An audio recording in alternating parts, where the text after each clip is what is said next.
SEC Media Days is over. What were some of our biggest takeaways? Because there's a lot of them coming up next on Locked On Sooners.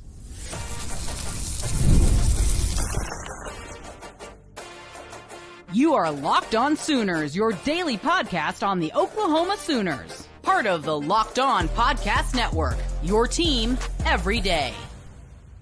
What's up, Sooner Nation? Welcome to Locked On Sooners, and thank you for making Locked On Sooners your first listen every single day. Shout out to all the everydayers out there tuning in, subscribe to the show wherever you get your podcasts. We're part of the Locked On Podcast Network, your team every day. Today's episode is brought to you by our friends over at Monarch Money. Take control of your finances with Monarch Money. Use code LOCKEDONCollege at Monarch Money for 50% off your first year at monarchmoney.com. I'm John Williams of Sooners Wire at USA Today Sports. My buddy Jay Smith is here of Unfair Sports. Go check out his channel, subscribe to that as well. And Jay, Brent Venables took to the podium on Wednesday. We've had a couple days now to react and just process everything that he had to say. What was the thing that stood out to you the most from SEC Media Days? So we talked about this kind of last show when we talked to Colton or whatnot.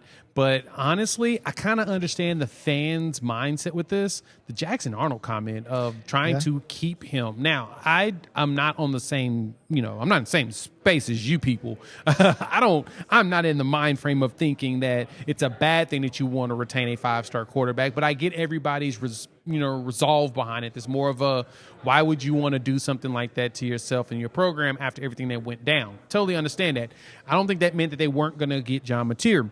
I think the goal would have been to have both Jackson Arnold with Michael Hawkins and a John Mateer and continue to let them battle it out. Jackson Arnold, at the same time, I get why he would leave. He needed a fresh start because he was put in an unfortunate circumstance. But I thought it was intriguing that he did admit that they wanted to hang on to him. And of course, fans lost their minds behind it. Well, it's one of those things, like you have a quarterback. You liked this quarterback coming out of high school. You liked him enough to make him your starting quarterback going into the 2024 season. There's something there. And I get what happened last year. It was a train wreck. Some of it was Jackson Arnold's fault. Some of it wasn't. Yeah. Wouldn't you have liked to see him under some normal circumstances? I know I would have. Would it have been better? I think so. I like to believe that he's a good enough quarterback that if you had a healthy offensive line or a healthier offensive line. Yes. I won't even say healthy. A healthier offensive line. A healthier wide receiver group. If you just had one of your top four guys available, if Deion Burks would have been available for the entire season, how much different are we thinking of Jackson Arnold maybe if he has a little bit better pass protection, a little bit better run game, and a healthy wide receiver group? Yeah, and that's what you would hope for any of your quarterbacks. You want them to have that advantage and have all of the the stability of that. But you didn't get that, unfortunately. And so John Mateer not coming back, I don't think it's a bad thing. No. I'm sorry, not John Mateer. Jackson Arnold not coming back is not a bad thing. While at the same time, I totally understood why you would want to try to keep him. But that, to me, jumped out the most. What about you? What was something about media days with Oklahoma that really got your attention? Well, Brendan Drum of OU Insider asked Brent Venables of the young guys who he thought might be able to contribute this year. And on the offensive line, he mentioned guys like Eddie Pierre-Louis, somebody that we've been singing the praises of. Daniel Akinkunmi, actually, is somebody I think has been flying under the radar, but nobody doubts or questions the work ethic. Everybody just wonders, can he continue to get his technique up to speed enough to be able to contribute along the offensive line? The athleticism is there. The size is there. The strength is there. He mentioned him alongside Mike Fasusi, Ryan Foje. And then on the defensive side of the ball, somebody that you're very high on, Danny Okoye, and also Cortland Guillory. Like, those are two players you've mentioned, Jay, this offseason as guys that could stand out, along with our guy Reggie Powers III. It seems like you're going to see some of these guys playing a lot in 2025 if they're up to the task. Yeah, Brent Venables was really high on those guys, and it makes me get excited about what this defense is going to look like, especially because he is now the defensive coordinator. Right. He's that dude calling them plays, so we don't need to be even thinking about why would he point out those particular players. Those are the ones he's paying the most attention to while he's running plays to see how they react, and obviously that means that they're giving him something that makes him feel comfortable with saying, I can see them getting some game. I did like that he said that Danny Okoye is the best athlete on the team regardless. Pound for pound, the best athlete on the team. So if that's the case, we better see some dang Danny Okoye out there in the field. And I'm going to be honest, if they put him on the field, I would prefer to see him against Illinois State, against Temple, Kent State, because I want to see him go out there and just do athletic, freakish things. You don't have to undo the scheme right. You can make mistakes in those games. I want him to go out there and just be just nasty. And if he's out there just being nasty, then maybe that will translate when we get closer to SEC play and they really need him. But I expect him to play in the Michigan game. I expect him to play in the Auburn game. But, John, if there's anything I want to see him in those non-cons because I want to see him lose his mind. Well, along with him, R. Mason Thomas, when he met with the media, was asked about some of the young guys along the defensive line. And he mentioned P.J. Adebawore, the 5-star defensive end prospect from the 2023 class, and Taylor Wine, a guy that we've been hearing some really positive things about in recent weeks and back into spring ball. It's possible you're going to see a surprise name break into that defensive end rotation. Yeah, it's going to be a good time this year, especially on the defense side of the ball with Brent Venables calling those plays. Like, I am not concerned really about it, John. I feel really good about where that portion and the direction is going. Definitely. But I do want to see how he lines everybody up and who he all really throws into the game. So that's fun. And then of course we had some even more fun stuff come out. You know, we got to talk with Robert Spears Jennings. Hopefully you all watched that video. That was a fantastic time to talk to the Tulsa boy, and you know that he's stoked. And for us to be excited, he is a frequent watcher of Locked On Sooners, him and his people. So, hey, shout out to y'all. Hopefully you're watching this video as well. Yeah. You know that we're hyped about Robert Spears Jennings because we know that he's going to be something special long term. Showed a lot. So, yeah, definitely with that. But John Mateer actually got up there and had some conversations, too. And we were able to actually ask a question, John. How did you feel about his presence here at his first SEC Media Days? I mean, he walks the walk. He talks the talk. Now it's just a matter of going out and performing and producing and winning. The thing I found really interesting when asked about the wide receivers, he's like, they're all fast. Like, all of them. And we've got a lot of speed. Jermichael Carter was one of those guys that I asked about, and that's the dude that really stood out. But he's just trying to develop a relationship, develop rapport, develop chemistry with those wide receivers on the outside, because it's a lot of new faces, obviously to him, but also even to Norman. I mean, Oklahoma brought in 5 transfer portal wide receivers this offseason, and some of those guys are going to have an opportunity to contribute. Javonte Gibson is out of the walking boot and kind of on track to be ready for week 1.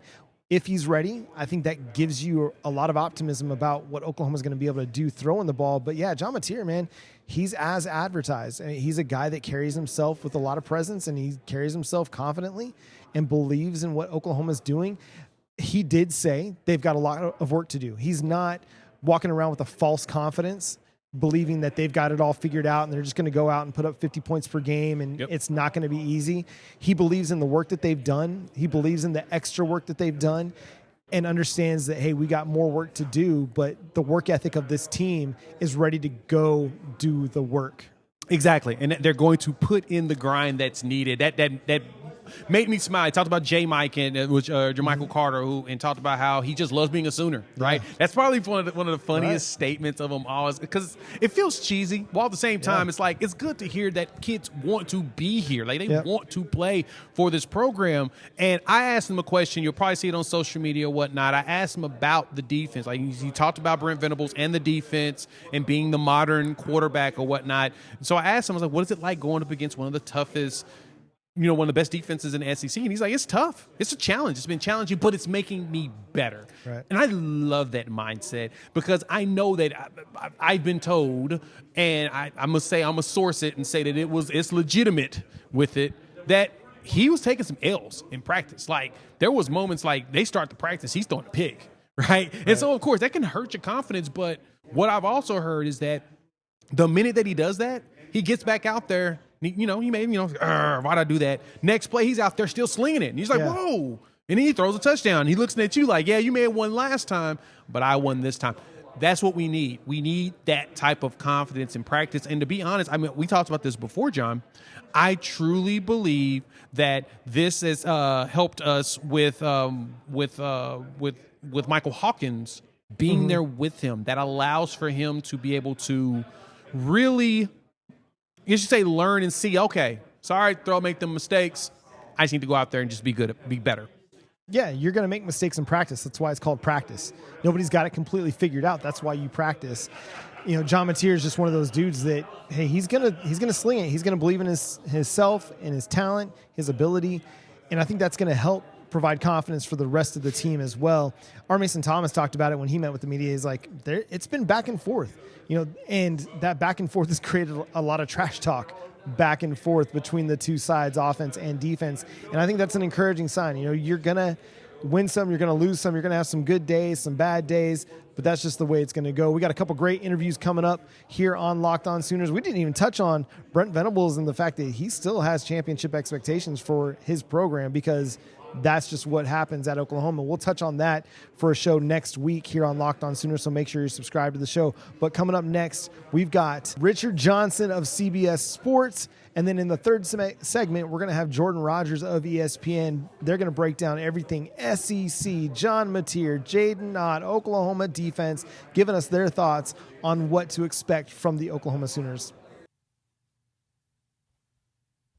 Ever wish managing your money felt easier? With Monarch Money, it can. Whether you're growing your savings or planning a big purchase, Monarch puts you in the driver's seat. It's like having your own personal CFO, giving you full visibility and control over your finances. Monarch Money is more than a budgeting app. It's a complete financial command center. You can track all your accounts, investments, and spending in one place. So in addition to managing your money, you're also building wealth. Whenever my wife and I, we've been trying to budget and save a little bit better because we want to be able to build a house sometime next year. My wife and I, we've been married for 15 years and never owned a house. Now is the time for us. Well, we're using Monarch to help us understand our spending so that we can better save, and that's what Monarch Money is doing for us. We can see all of our spending in one place, from our credit cards to our bills to our debit cards, all of our subscriptions. It all comes in one place. So take control of your finances with Monarch Money. Use code LOCKEDONCollege at monarchmoney.com for 50% off your first year. That's monarchmoney.com, code LOCKEDONCollege for half off your first year at monarchmoney.com.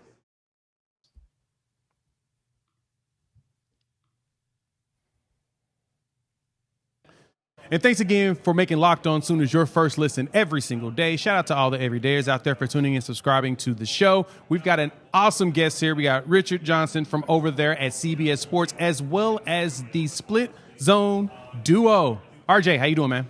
Doing good. It's great to be here. It's great to be talking ball. The SEC Media Days feels like close. It feels like it's the first day of school. You're seeing a lot of people you haven't seen in a long time. It's good to be back.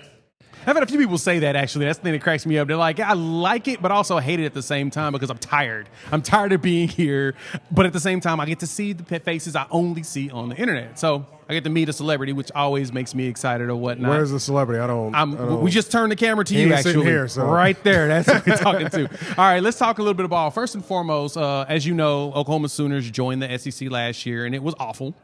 But I think there were silver linings there. Talk to me about the way you look at Oklahoma going into this season in comparison to what they did last year. Well, look, it's physically impossible to have the wide receivers injuries that they had last year again this year. That is just not going to happen. They are going to have capable, able bodies at the wide receiver position. You have to guess. I think Brent Venables deserves a lot of credit because I think lesser coaches would stick to their guns and they would not do what Brent has done, which is throw the kitchen sink at changing this program up. He brings Jim Nagy in as general manager to oversee the personnel department. Jim Nagy is here. I got to talk to him very briefly in the demo field downstairs. Mm-hmm. He brought in, obviously, Ben Arbuckle at offensive coordinator, John Mateer at quarterback, new quarterback coach. He got rid of a former teammate in Seth Luttrell late last year. So I think if you're somebody who's a fan of OU, you say, well, at least my coach is trying. I don't know if it's going to work. I know the defense is going to work. That's one thing that I think I set my watch to, but it worked last year and it was not really a great season. Well, I think you sleep easy at night thinking that at the end of the day, Brent Venables is going to try to do everything he can to make this program successful. Yeah, because of that defense, the offense really only has to kind of work. It has to be functional. It doesn't even have to be what it was in 2023 where they scored 40 points per game. You just get Oklahoma's offense to 30 to 33 points per game, and this is a totally different team than what you saw last year. Yeah, I know Sooners fans are used to a team that's explosive. But in this era of college football, you don't actually have to be. The point a minute, the 40-point offenses, I'm not saying they're a thing of the past, but you don't necessarily have to have that in order to build a champion. I mean, look what Georgia did just a few years ago. You build a dominant defense and you're good enough on offense, just like you said, you can make some hay in this league. You can be a tough out. You can even contend for an SEC championship, and then obviously the playoff. Look at Tennessee last year. Like, Tennessee's identity shifted and people didn't really realize it. And quite frankly, that was Oklahoma's fault. I mean, Oklahoma put the blueprint out for how to nerf that Tennessee offense, and then other teams used it. Arkansas, for instance, literally watched the tape of the OU Tennessee game and were like, why don't we try that? And then they won the game. Yeah. So you can get it done with defense in this league. That's a good point. I didn't think about the blueprint that Oklahoma put out defensively to stop Tennessee, but you're right, because the way that we pressured them, that was definitely one of the reasons why, like I said, Arkansas used it to their advantage. But when you look at Oklahoma now, so we are rated as one of the toughest schedules in college football. And I kind of disagree now, because when I look at the quarterback situation at all of these schools, it doesn't look like in the end it's going to end up as tough. How do you see Oklahoma's schedule coming up? I sort of shrug when anybody says an SEC schedule is hard. Like, congratulations. You're in a 16-team league. You just added Texas and Oklahoma. Your schedule is going to be hard. Right. Obviously, Michigan, they have the Michigan game early in September that they have. We'll see what Michigan is. Frankly, I kind of think Michigan and them are kind of mirror images as programs that kind of need to find their footing and need to find their identity in new eras. But you just don't know how good a team is going to be in November. I mean, look at Florida, for instance. Everybody thought that Florida schedule was murderer's row last year, and then LSU's not as good as you thought. Ole Miss is not as good as you thought, and Florida beat those two teams and gave Georgia a run for their money before DJ Lagway got hurt. So, yes, the helmets on the schedule look difficult, but welcome to the SEC. And part of what makes Oklahoma a tough test and a difficult out for a lot of these teams is going to be what they bring back along the defensive line. I mean, that's a good group that is pretty much stuck together, and they added Marvin Jones Jr. to add another pass rushing threat to Oklahoma's defense. Do you think that they can have a repeat performance of what they did last year? Yeah, I actually had R. Mason Thomas one-on-one earlier on our set over at CBS Sports on the other side here.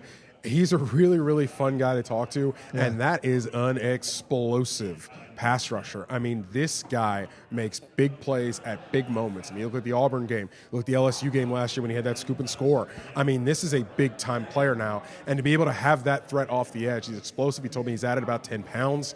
To stand up a little bit better against the run. Obviously, he's got great pass rushing ability, moves, bend, physical tools. But to be a little bit better for him against the run, I think is going to be key for this Oklahoma team. I have no questions about Oklahoma on defense.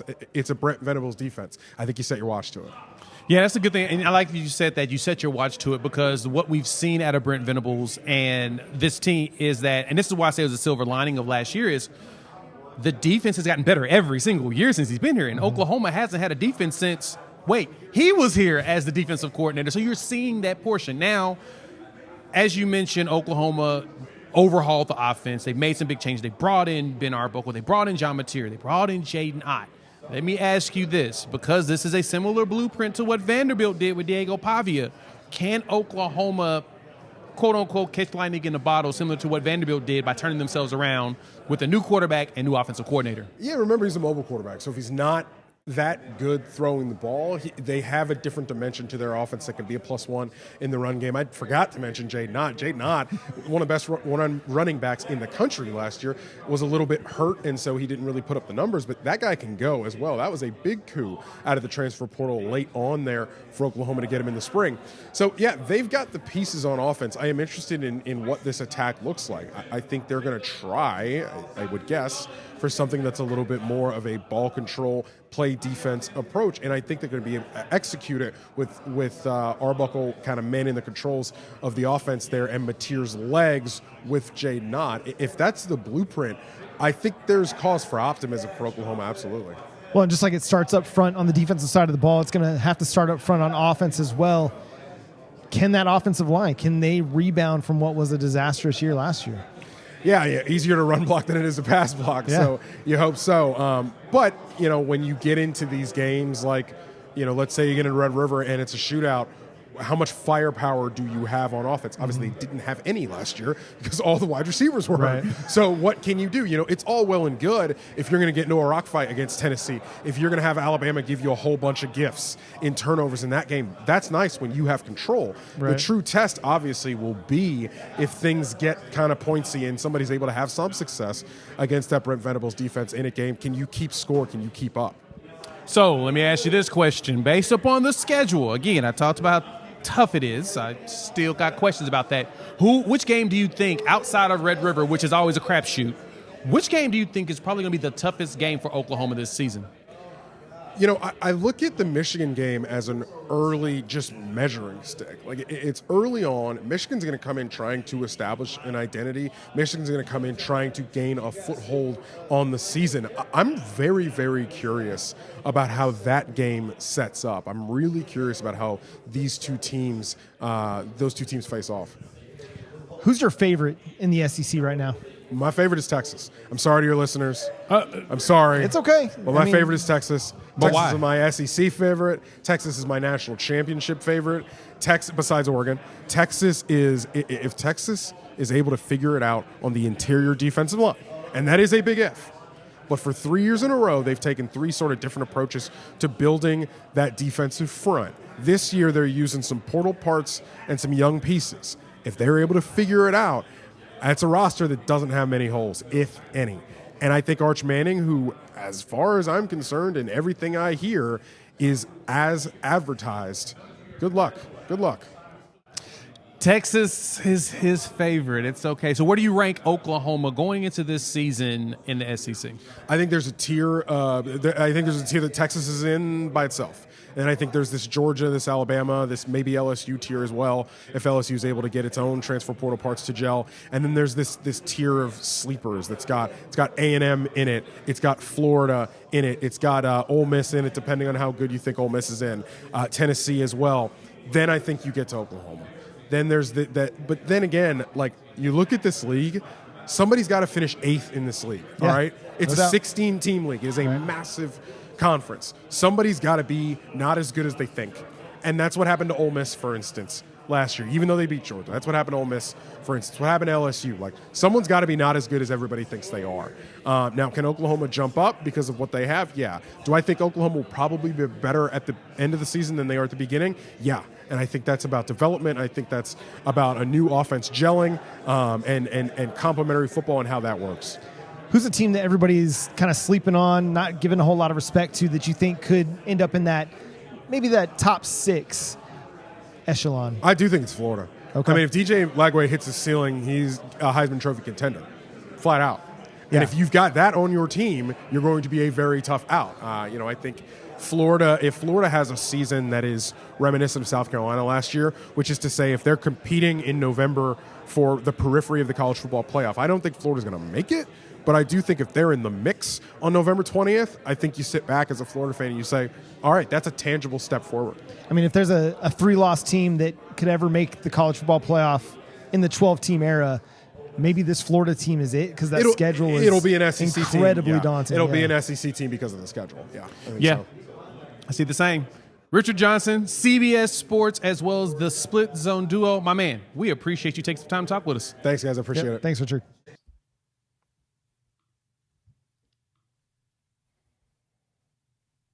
Once again, thanks for making Locked On Sooners your first listen every single day, part of the Locked On Podcast Network, your team every day. We're joined by the great Jordan Rodgers of ESPN, here to talk Oklahoma football with us.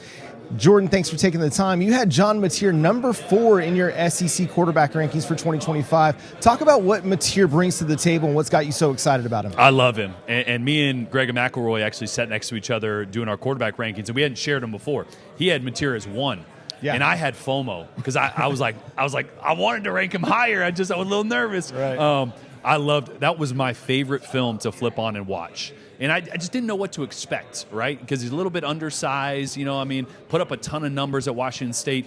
When I flipped on the tape, I saw a kid that was elite at making throws off platform, at creating and making something out of nothing. And I think that's a lot of times that's what makes the best quarterbacks the best, right? Because everybody's got talent. Everybody can hit the hitch out there if it's wide open. But can you create tight window throws? Can you push the ball downfield? I think what's going to be best for Oklahoma, and one of the weaknesses last year was pushing the ball vertical. Yeah. They couldn't hit a deep shot to save their life. Right. And when I flip on the film, Mateer has a knack for what we call just changing the trajectory of his deep throws. Okay. So when a receiver wins really quick on the line of scrimmage, you don't want to throw one of those deep high arcers because then you're going to let the DB regain his, close the distance and make a play on it. So he does a great job of throwing sometimes low trajectory deep balls, high trajectory deep balls, fitting balls in windows and around guys that you just shouldn't be able to make throws like that. And also, we just saw Diego Pavia last year bring his offensive coordinator, Tim Beck, and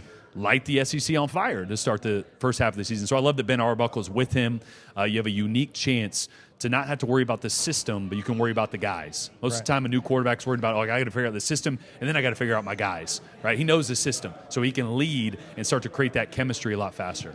Yeah, now that's going to be my question. Yeah. What is the chances you feel like John Mateer and Ben Arbuckle can repeat kind of what Diego Pavia and Tim Beck did, especially because, like you said, they brought the coordinator with the quarterback, and so the system itself is going to be easy for them to be able to teach to everybody, especially when the main guy knows it. But from there, you talked about the offensive line in one of your videos and the way they were shifting things. How do you think this offensive line, how critical is this offensive line now that it's got experience for John Mateer and for Jaden Ott, who's the running back they picked up to go along with them? Oh, it's huge. I mean, think about it. Anytime you have an offense that and they're not like super heavy on RPO, but they're going to have some RPOs. You got to be able to run the football. Oklahoma couldn't run the football last year. It was a spread RPO system.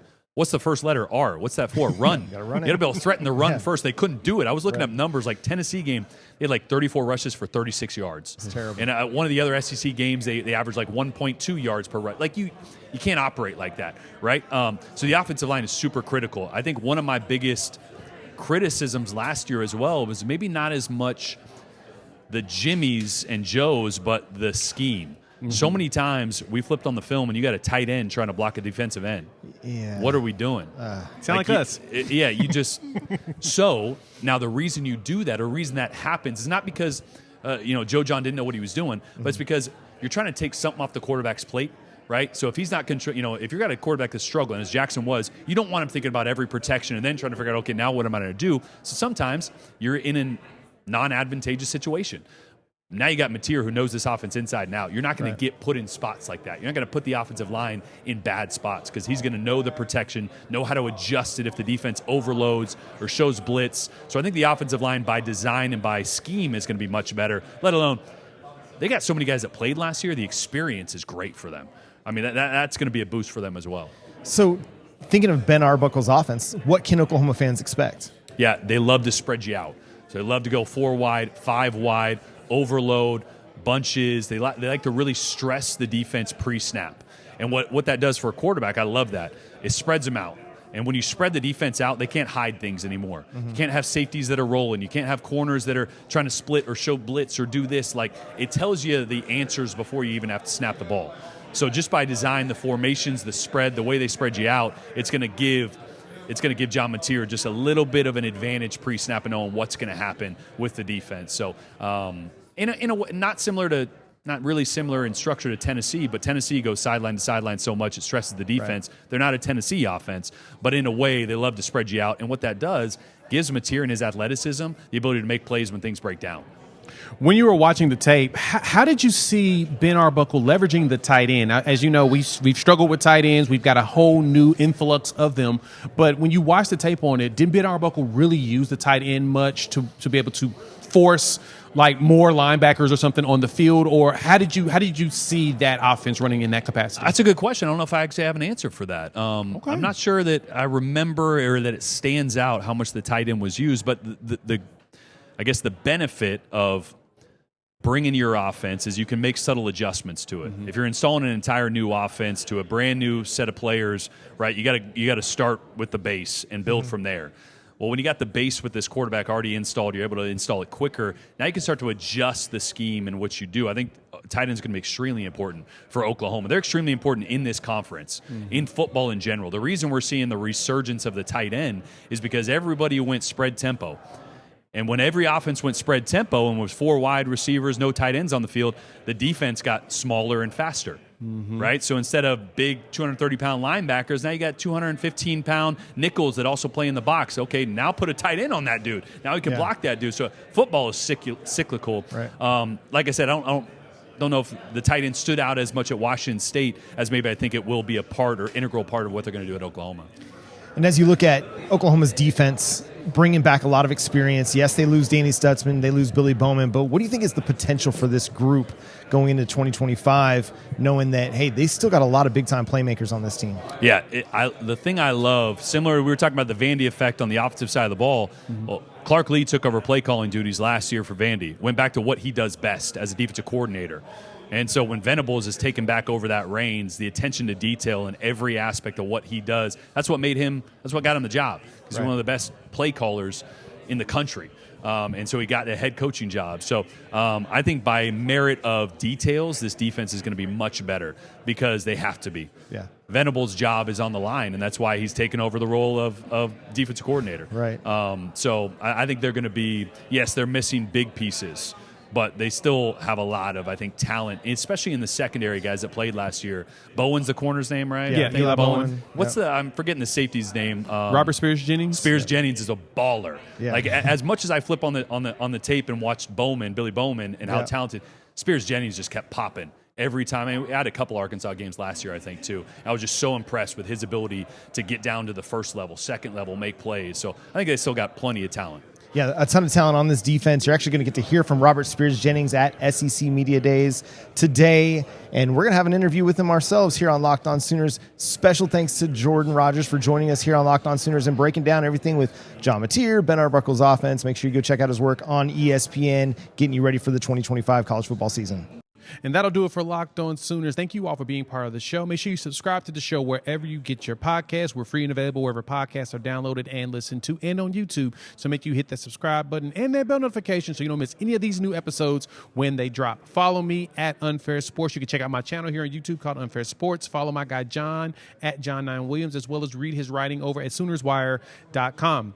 The show is Locked On Sooners on all platforms, from TikTok, Instagram, Reels, Threads. Wherever you do your socials, we should be there. But for John, I'm Jay. We'll chop it up with you all later. Boomer Sooner.